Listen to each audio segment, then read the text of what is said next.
With puppies and rescue dogs in such high demand and so many people looking for help, I thought this would be a really good time to have an episode devoted just to tips. Tips for owning a dog, tips for training, tips for everything. This podcast is designed to do just that, but I thought an episode dedicated to just tips would be a good idea. So let's go ahead and talk about all that next.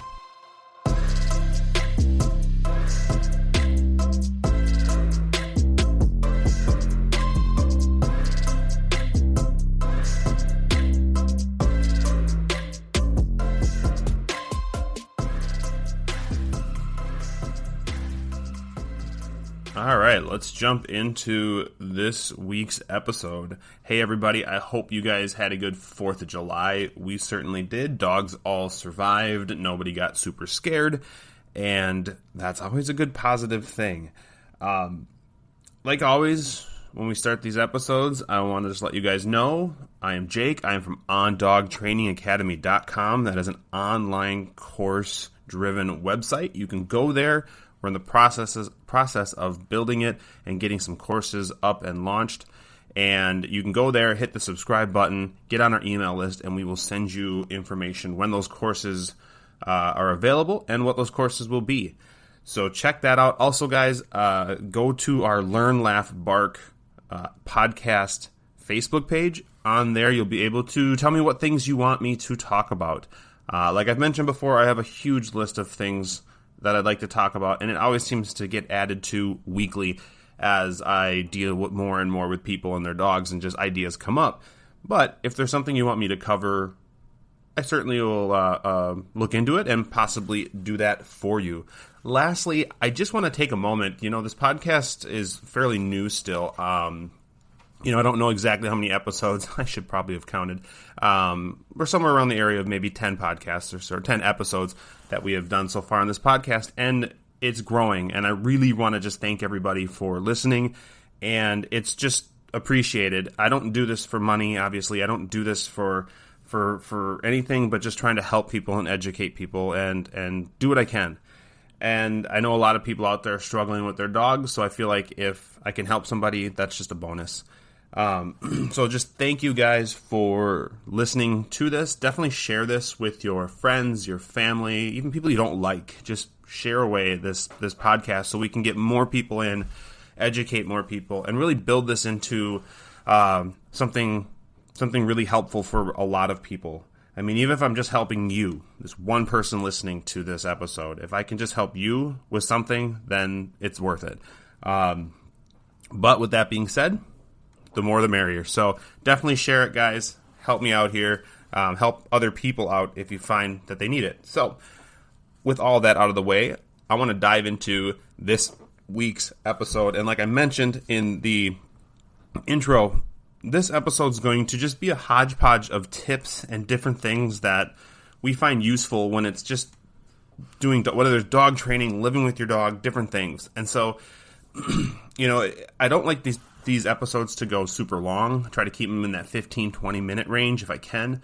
So if this ends up going very long, then what I might do is just split it into 2 parts, and then maybe in a couple weeks have an additional tips part 2 type of deal. And who knows, maybe there'll be part 3, part 4, part 8, part 20. I mean, they just never end. So hopefully that's the case. But we're going to go ahead and dive into tips that I have for you guys that I think are going to be extremely helpful. And the first tip I'm going to lead off with is one that I feel like I've probably already mentioned on here, but it warrants mentioning again. Envision what you want your dog to be, and most people, when they think about their dog, they think they want this dog that can just hang out with them, super chill, take places, do all this different stuff. And that's all great. Super, super good goals. But we have to be able to get there. And one of the ways we get there is we reward what I call boring behavior. This is behavior that is not typically noticed by us because it's not getting our attention. So it's not barking, it's not biting, it's not chewing, it's not playing keep away. It's not even like licking you or pawing at you or anything like that.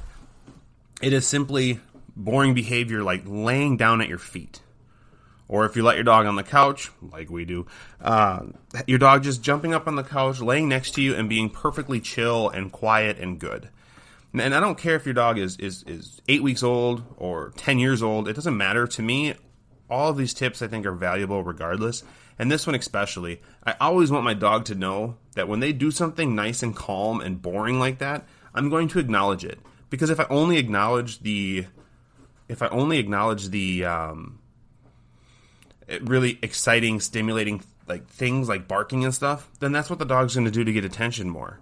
So I try to make sure that I am acknowledging boring dog behavior, and it's just something that you have to keep in mind. Pay attention to what your dog is doing, and when your dog is doing nothing, praise him for it. Now, I don't mean you have to get him a treat or get a toy or do nothing. Just simply reaching down for most dogs, giving them a little pet acknowledgement calmly, and then just going back to normal. That's enough. That's enough to be a low-end reward where the dog's like, cool, I got something good out of it. So don't forget to, reward boring behavior. The next one is to make training an everyday part of your life. Training shouldn't just be like, okay, I hook the leash up to you, I grab my treats, and then we work. I mean, that's great, but at the same time, you need to be doing more with your dog. So when you're doing training, incorporate your training into your just daily life. Letting your dogs out of your kennel, feeding them, petting them, playing with them, doing different things. I think all of those things are opportunities to train. So don't feel like, okay, I'm just going to work on training at designated times, because that will just lead to a dog who's super good when you're training, but maybe not in everyday life stuff like we need. So, think about that. Think about different opportunities. Anytime your dog wants something from you, you can take that as a training opportunity and make them do something for you first.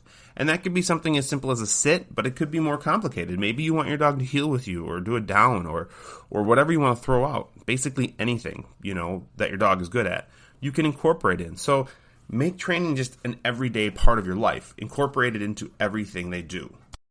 The next one is practice when it doesn't count so that it works when it does. And this one, I think, the big one is like recalls, come, right? So like you don't practice come very often, but then when your dog runs out the front door and is heading towards the street where there's maybe bikers or cars or whatever, you're then hoping the dog comes back to you. That's not a time to practice. That's a time to, I guess you could say it's proofing, but that's also a time that it should just work. It should just work because you've put so much work in practicing it. So take the skills, especially the skills that are going to be like lifesavers, your recalls, your name game, your different things that are really important, and practice those. Practice those in stimulating situations under, with a leash or with whatever so that they're in control.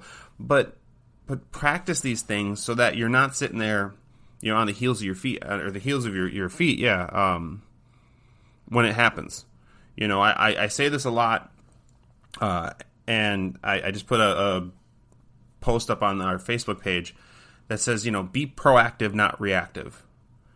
And that's what this is. This is being proactive. You're practicing in preparation for what could come and what inevitably does come. There's going to be times. I mean, you can never say, oh, my dog has an awesome recall, but I'm never going to need it.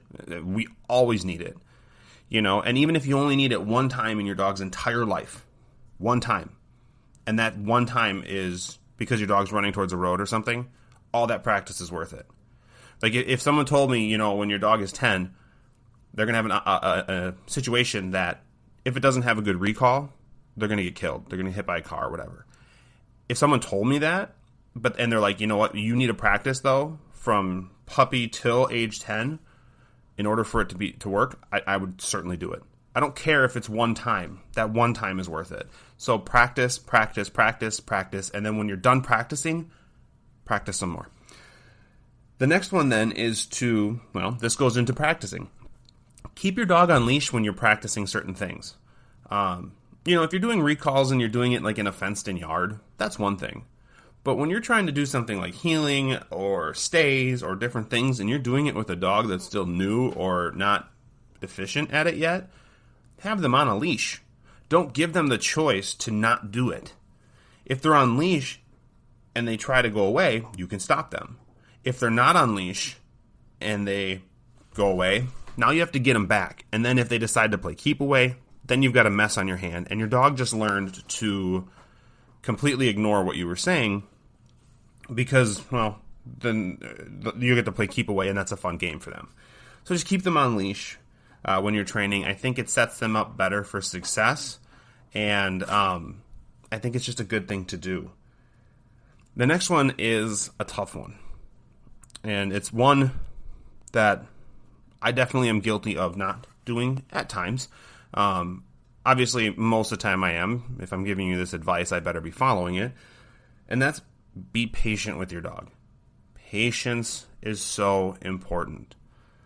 Remember, you have a dog that doesn't know English very well.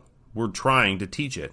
They're a dog, so they have different desires, different things that drive them, different than us. So you can't expect your dog to be perfect all the time, and you can't expect your dog to get something right away. You know, I tell a lot of people, if you're really struggling with getting your dog to do something, and you've really put the time in and you're trying to get them to understand it, and they just aren't, that is not your dog's fault. That is your fault. You need to figure out a way to make it more understanding for that dog. You can't say, well, my last dog trained really well, this method, so I'm going to do it. I'm going to do this method because it works. It worked for your other dog, but maybe it won't work for you. Or for you. Maybe it won't work for this new dog. So you need to be flexible and be patient with them and understand not every dog's going to learn the same. Not every dog wants to learn the same. That's a big thing to remember. Not every breed wants to work for you, train for you. Some of that takes a lot more work. So, like, you have to be patient. Because if you have a dog that's stubborn or confused or whatever, and you lose your patience and you lose your cool, the only thing you're doing there, you're not going to help your dog learn it more by losing your patience and getting mad or getting frustrated or yelling at them or correcting them or whatever. You're not going to help it. What you're actually going to be doing then is taking a dog who's already struggling or already stubborn and make them struggle more or be more stubborn. If a dog doesn't want to learn with you, work with you, it just makes it exponentially harder for you to get through to this dog. And then you're trying to use more force with it or use whatever, and it just piggybacks on itself until it becomes super toxic and it's a struggle. You know, and so you need to be patient and you need to understand this dog. Understand your dog. And when I say be patient, I don't mean letting him get away with things. That goes back to having him on leash. It doesn't mean letting him get away with things. It means just being patient, calm, and clear. No, this is what I want you to do. I want you to come to me. Nope, don't run away. You're going to come to me. And then when they come to you, yay, party, right? So you need to just be patient with them. I understand they're learning, and most dogs are trying. And just kind of work with it. You know, work with it. And on top of the patience thing, if I see that the dog is honestly trying, I don't get mad at the dog. I don't get frustrated. I'm excited when a dog tries, even if a dog makes a mistake. And the reason for that is because the dog is freaking trying. I've dealt with so many dogs that just don't give a crap. And they're just like, well, whatever, I'm just going to go do my own thing, screw you. You know, and basically, obviously they don't have the digits to do it, without actually doing it, they basically give you the finger and just say, I don't want to do this, goodbye. So having a dog that's like, I'm trying, I'm thinking, I'm working, and they're offering different things, even if it's not correct, I don't reward it, but I certainly am not going to correct it and get mad because this dog is showing me I want to work with you. I want to understand this. It's just not clicking with me. So be patient, be patient, be patient. And then when you're done being patient, be more patient. The next one is your dogs are naturally social animals. They're pack animals. So incorporate them into your life as you can. You know, obviously, we want to train them to crates. I think crates are super valuable when it comes to safety. And if your dog isn't trained to a crate, train them to a crate. And if they're having a hard time learning how to be trained to a crate, seek a professional and have them help you, because I think crate training above and beyond anything is such a safety thing. You know, if your dog has issue with fireworks through the 4th of July stuff, a crate is a great place to put your dog, where you can have them contained to one area, turn the radio on, and just let them just be safe and secure and hidden away, and not be like all the other dogs that you see on Facebook that ran off when the fireworks went off. Totally different post. I probably talked about this a couple episodes ago with the 4th of July, and so I don't want to go over it again because it's kind of one of those things that just drives me crazy. Anyways, your dog's a social animal and a pack animal, so the more you incorporate them kind of into your life, and not have them be like an outside kennel dog, or you put them in the garage all the time, or do whatever, The more you do that, the more you're going to bond, the more your dog's going to bond with you, your family, everything. And things, yeah, you're going to have your struggles. I mean, everyone has their struggles when they have a dog that first comes in, whether it's a puppy or a rescue, and their dog's trying to settle into a new house. There's always those struggles. And some of it's not pleasant. Some of it, the dog is getting into stuff. That's why you have a kennel. And things are a little bit rough. But in the end, it's so worth it to ride the storm out and get through it and be ready for when the dog actually starts to be awesome. It's super, super helpful. We'll be right back.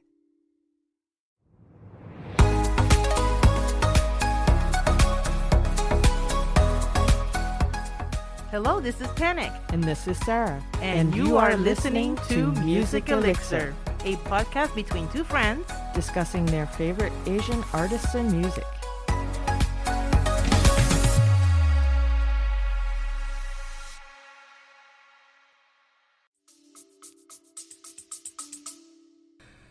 The next one kind of jumps into being a social animal.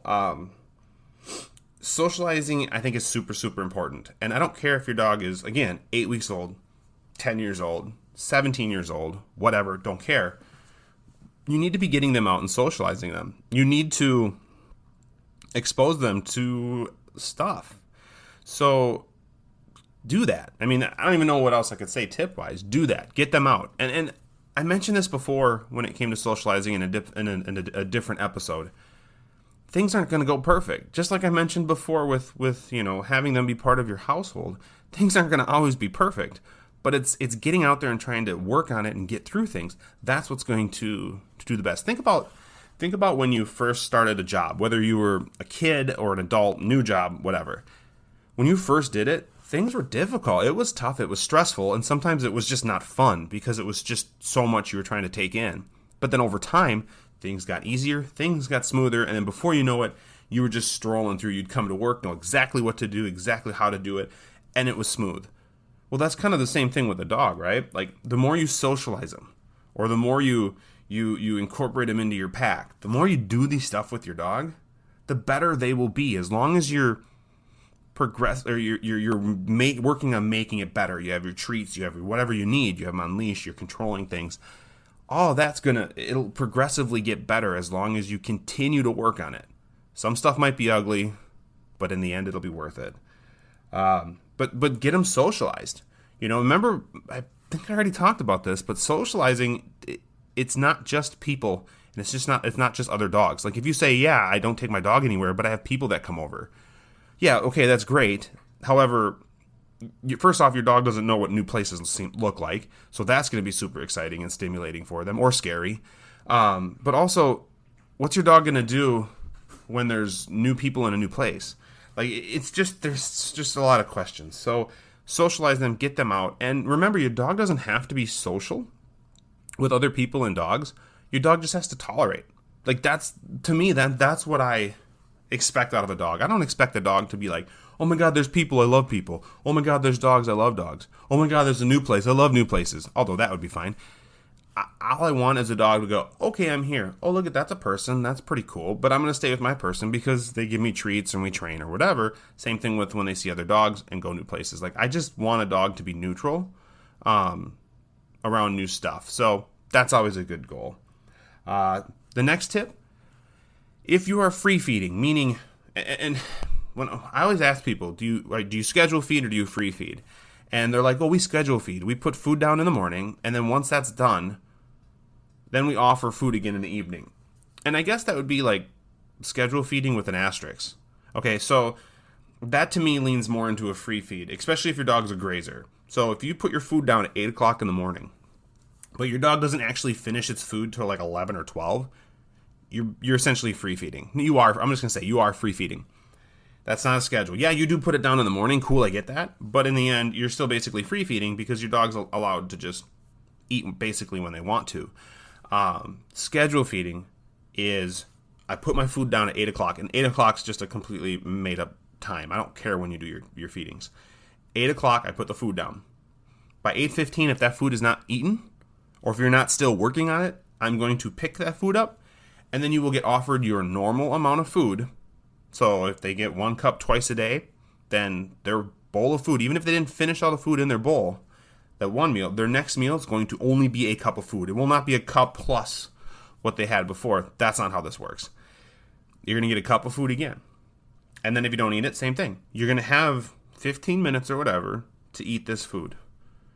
And like I said, if the dog's in the middle of eating the food at that 15-minute mark, don't go and just take it from them. I think that's just kind of a jerk move. But, definitely consider, watching it. And if the dog says, okay, I'm done, it's done. We're done. We pick the food up, we move on. The reason for that is because I feel like a free-fed dog who's allowed to graze all day loses food motivation. Loses that food drive because they're always content and never hungry. And it's just like, I'm maybe a little hungry, but really I just snacked a little bit. So, like, yes, you have treats, but that dog over there is more interesting. So anything, especially if you're trying to learn or teach your dog new things, I think having a dog that's hungry is great. So, like, I can feed a dog in the morning, and then I can work on skills that I find to be, like, difficult for that dog, whatever that might be. I could do that then right before dinner, or maybe I just use their dinner as the training. Or if I just need a dog, if I'm going on outings or whatever, I can do it around lunchtime, like our time lunchtime, like noon, knowing that the dog has gone quite a while without food, so their food drive is going to be higher, their food motivation is going to be higher than would it be if they were like free-fed and just kind of grazed out the whole day. So I like it. The other thing I like about schedule feeding, if you're having potty training issues, is it puts them on a more regular schedule. You eat at this time, which typically means you poop at this time, you pee at this time, you drink water, whatever. But it gets you on a little bit more of a regular schedule as opposed to, the dog was tired today, so it didn't really eat a bulk of its food till like 10 o'clock instead of 8 o'clock. So now its poop schedule is moved, another hour or two. So kind of keep that stuff in mind. And I do think it's funny, not funny, but like half the time it seems like when we're talking to clients, we're talking about poop schedules and peeing and all the joys of being a dog trainer. You get to talk about all the fun things. Not about how cute your puppy is and how sweet they are. Mostly it's, your dog, has to go poop at this time or whatever. Anyways, I want to talk about behaviors that we don't like. So a behavior we don't like: jumping, biting, barking. My rule when it comes to those things is if you don't like a behavior, you need to do one of two things. You either need to correct it, which I would recommend, especially if it's biting or jumping, or you need to ignore it. Now, I ignore behaviors if they're like attention-seeking behaviors, in the sense of like, maybe if a dog barks or something, maybe I'll try to ignore it at first and just be like, I'm not giving in. Because if a dog barks and you tell him, shut up, or if a dog barks and you're like, what? Well, you're acknowledging the barking, so the dog's going to clearly say, oh, okay, cool, well, that's how I get your attention. But if the dog barks and you completely ignore him, and then finally the dog maybe comes up to you, then you can be like, hey, bud, what's up? What do you need? You do need to go outside? Cool, let's go. So you want to either correct or ignore behaviors you don't like. That unto itself could probably be another episode, so I'm not going to go super deep in depth into it because it looks like we're already hitting that almost 23 minutes, so this is getting pretty long. So we're going to put a wrap on it here pretty quick. But as basically, if you don't like a behavior, ignore it or correct it. Don't let it just don't let it happen. It sounds dumb, like I'd probably get people mad if they're like, well, how do I stop my dog from biting? And I say, don't let him do it. Well, that sounds just ridiculous, right? But I mean, in simple terms, that's what it is. You don't allow it, or you correct it when it happens. So, just make sure when it comes to those behaviors, correcting or ignoring is best. Don't acknowledge, certainly don't reward, and pay attention to that too. Like, what you consider a reward might be different than what your dog. Like, your dog might be like, hey, you paid attention to me. I jumped on you and you pushed me off. Well, that's a reward. Might be a reward to your dog because you're touching them. So ignoring, I think, is really good, especially for attention-seeking behavior. And then just that straight-up naughty behavior, like biting and stuff, just correcting it right away, getting on them, being like, no, we're not doing this. And the last couple here that I'll just touch on is, if you have a trainer you're working with right now, if you're in a class or whatever it might be, do your trainer a favor. And if they don't like this, then maybe they'll tell you, but I feel like a lot of trainers would be okay with this. If you run into an issue, let's say you're in a class and your class is on a Tuesday. If you run into an issue on Wednesday, or even beyond that, whatever, don't wait to ask the trainer what to do about it that following Tuesday. Because now you've had a whole week where the dog has practiced this new bad behavior that you don't like, but you don't know what to do with. I feel like if you're working with a trainer, your trainer's wanting to help you guys. So at the very least, if you're struggling, email your trainer and just be like, hey, this is going on. Just want to let you know, like, what do you think I should do? If they don't get back to you, well, it sucks, but maybe they're busy, maybe whatever. I don't know who you're training with, obviously. So, it sucks, but at the same time, putting it out there and hopefully getting some guidance before you see them again helps you. And for a lot of trainers, like I know for me, when we were doing classes and stuff, if someone came to me and was like, well, this week's been kind of rough because they started doing this, started jumping up on the counters or doing this stuff, I'm like, why didn't you reach out to me? And it's frustrating because my goal is always to make dogs better and make owners, more educated. It's never to make the dog worse or make the dog turn into a little butthead. And so when I hear stuff like this, I'm like, okay, well, this is how you want to deal with it. However, you should really be reaching out to me well ahead of this. Don't wait. And we deal with this a lot with clients where we haven't seen them in months, and they decide to come back for training or do whatever. And they're like, hey, everything's been going really good, except this behavior has now popped up. And my response is always like, why didn't you let us know? Why didn't you let us know something like this was happening? My dog started to nip me or whatever it would be. Trainers want to be in the know. Like nothing drives a trainer. Well, I can't say nothing, but it drives a trainer crazy to find out stuff that's been going on for months when it could have been addressed right away. And especially if it's something that is severe but could be addressed right away. Because the amount of work your trainer now has to put into it gets bigger and bigger and bigger the longer this becomes a habit. So let your trainers know when you're running into problems because they'll appreciate it, I think, and it's going to help you guys out and them. So definitely do that. The last thing I'm going to talk about, guys, is always end training on a positive note. That is probably one of the bigger tips I can give you guys for today is just end training on a positive note. And if that means, like, let's say you're practicing downs and downs just suck today and you're just struggling and struggling, your dog is struggling and struggling, and you're getting frustrated, Remember I said be patient. Well, one way to be patient is to understand when things aren't going your way or your dog's way and not beating a dead horse or making it worse by saying, no, we're going to make you do a down today. I don't care. And you're getting upset and the dog is getting stressed and it just turns into a giant party of poop. And on a good note, be like, you know what, bud? We're both struggling here. Maybe I've had a bad day. Maybe the dog's had a bad day. And just be like, you know what? We're going to just end here. So I'm going to have you do a sit, which is super simple for a lot of dogs. I'm going to grab a treat, make you do a sit. I'm going to give you that treat. I'm going to pet you. And then we're going to go outside and we're going to play. We're going to end on this positive note and just make it a good thing. Because you want to training is a bonding opportunity. When things get stressful at times, we want to make sure we end with something that's going to kind of bond us more. So like, hey, you did really good in training, or you tried really hard, or maybe it was a struggle, but we were still working together. Let's go out and play. Let's go out and play fetch. Let's just go out in the yard and walk around. I don't care. Do something that's going to be fun for the dog. And even with some dogs, I'll sit on the floor and just pet them and be like, good job. I know that was a struggle today. And just give them belly rubs and snuggles. What the heck ever. Something that's fun for the dog. So end training on a good note. Don't end training pissed off where you throw your dog into a kennel and you huff and puff away, because the next time you come out and you start using those words that your dog was struggling with before, I can promise you the dog's not going to go, oh, I get it now. No, the dog's going to go, not this again. And they're going to struggle. So that is my last tip. Definitely going to be a part 2 to this eventually, because there are a ton that I did not get to, but dang it, we're getting to that half-hour mark, and this is the longest episode I've had, and I don't want them to be super long because, I don't know, I wouldn't want to hear my voice for 30 minutes, but I'd have to. So anyways, guys, hopefully this was educational for you. Hopefully you got some tips that are going to help you out in some way. Even if you got one that you're like, that's a good idea, I might try that. Good. You took something away from this episode. But guys, like I mentioned, jump on Facebook, go to our Learn, Laugh, Bark podcast, and submit some ideas for things you want me to talk about. And if you don't, I'll just keep talking about what I want to talk about.